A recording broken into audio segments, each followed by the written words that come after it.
ജനിതക വൈകല്യത്തോടെ ജനിക്കുന്ന കുട്ടികളിൽ ഏറെയും അറബ് രാജ്യങ്ങളിലാണെന്നും അതിൽ 6ാം സ്ഥാനത്താണ് UAE എന്നും പഠനങ്ങൾ.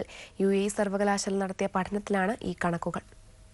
ജനിതക വൈകല്യത്തോടെ ജനിക്കുന്ന കുട്ടികളുടെ എണ്ണത്തിൽ ലോകത്തിൽ തന്നെ മുൻപന്തിയിലുള്ള അറബ് ലോകം UAE സർവകലാശാലയിൽ നടക്കുന്ന ഗവേഷണത്തെ അതീവ താൽപര്യത്തോടെയാണ് നോക്കിക്കാണുന്നത്.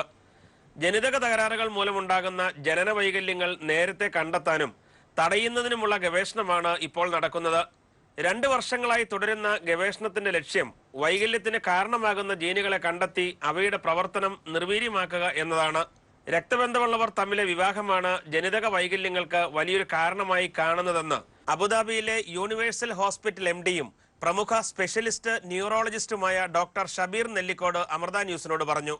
ജനറ്റിക് ഡിസോർഡേഴ്സ് എന്തുകൊണ്ടാണ് ഈ ഭാഗത്ത് കൂടുതൽ കാണുന്നതെന്ന് വെച്ചാൽ ഹൈ ബർത്ത് റേറ്റ്, പിന്നെ കൺസാങ്ക്യൂനസ് മാരേജസ്, അതായത് രക്തബന്ധത്തിൽ തന്നെ കല്യാണം കഴിക്കുന്നത് കൊണ്ടും ഇവിടെ പ്രായമേറുന്തോറും ഉണ്ടാകുന്ന പ്രസവത്തിൽ ഉണ്ടാകുന്ന കുട്ടികൾക്ക് ജനറ്റിക് ഡിസോർഡേഴ്സ് കൂടുതലായിട്ട് കാണപ്പെടുന്നുണ്ട്.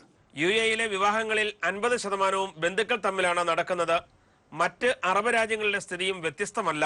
ജനിതക വൈകല്യം മറികടക്കുന്നതിനുള്ള ഗവേഷണങ്ങൾ ലോകത്തെങ്ങും പുരോഗമിക്കുന്നതേയുള്ളൂ. തങ്ങളുടെ ഗവേഷണം പൂർത്തിയാകുന്നതോടെ വൈകല്യം മൂലം ബുദ്ധിമുട്ടനുഭവിക്കുന്ന നിരവധി കുടുംബങ്ങളുടെ പ്രശ്നങ്ങൾ പരിഹരിക്കപ്പെടുമെന്നാണ് പ്രതീക്ഷയെന്നും സർവകലാശാല അധികൃതർ പറഞ്ഞു. ആഗിൻ കീപ്രം, അമൃത ന്യൂസ്, അബുദാബി.